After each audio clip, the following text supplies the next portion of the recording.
l'islam est divisé en deux grandes branches. Hein, fantastique. Il y a plusieurs branches, mais il y a deux grandes branches. Il y a la branche des sunnites, il y a la branche des chiites. Tu comprends? 95% des musulmans que tu rencontres dans la rue sont sunnites. Ça veut dire que tous les livres que j'ai devant moi là sont leurs livres.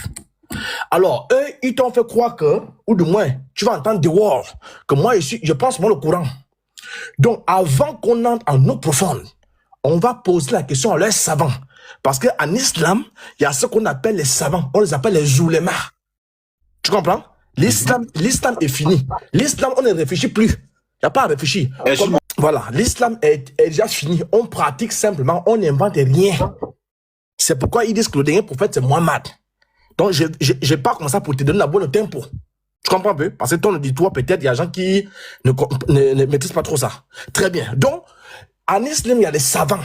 En islam, il y a ce qu'on appelle le qiyas, il y a ce qu'on appelle le haq, il y a ce qu'on appelle le watir, il y a ce qu'on appelle les oulémas, il y a ce qu'on appelle les savants, ou encore le hijma et consort.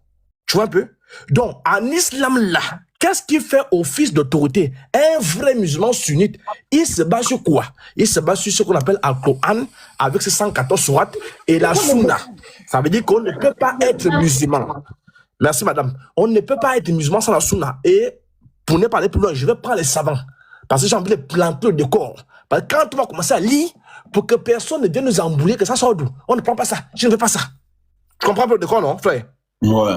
Très bien. Donc, c'est pourquoi je prends ici le Sahih Bukhari, qui entre même ici. Je vais l'ouvrir devant toi. Je suis au tome 1. Tu vois ici? Tu vois ici? Il y a plusieurs tomes ici. Tu vois? Je vais prendre le tome 1. Alors, je vais lire le tome 1, parce que c'est très important. Parce que nous disons que tous ceux et ceux qui ne vont pas prendre les choses islamiques, nous foutons ça à la poubelle. L'islam est bâti sur les savants et non sur les colons. Très bien. Je suis ici, par exemple. On dit que le Sahih Bukhari surpasse les autres en validité et son auteur a fait preuve d'une large connaissance. Donc, ce qu'on va lire là, ça surpasse en validité. J'avance. Donc, j'espère que vous comprenez très bien ce que je suis en train de lire.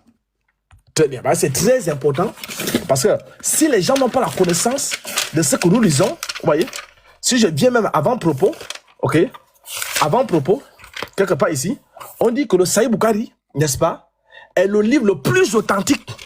Voilà. Je suis en train de paraphraser ici. Vous voyez peu. Le Sahih al-Bukhari fut le premier recueil des hadiths composés avec une rigueur extrême et soumis à des critères d'authentification poussés. Il ne contient que des hadiths authentiques, valides et sûrs. Il est reconnu valide à l'unanimité des doctrines et tendances musulmanes et constitue la première source de la sunna du prophète. Pourquoi je commence par là, frère? Parce que quand on va décoller, tu n'auras même plus de questions. Tu vois un peu, non? Donc, je pose d'abord les fondements. Et si tu reviens un peu ici, on dit quoi? Regarde. On dit ici, depuis le début de l'islam, l'islam n'a pas commencé avec les tiktokers. L'islam n'a pas commencé avec ceux qu'on les connaît TikTok là. On dit que depuis le début de l'islam, les musulmans se réfèrent à la sunna.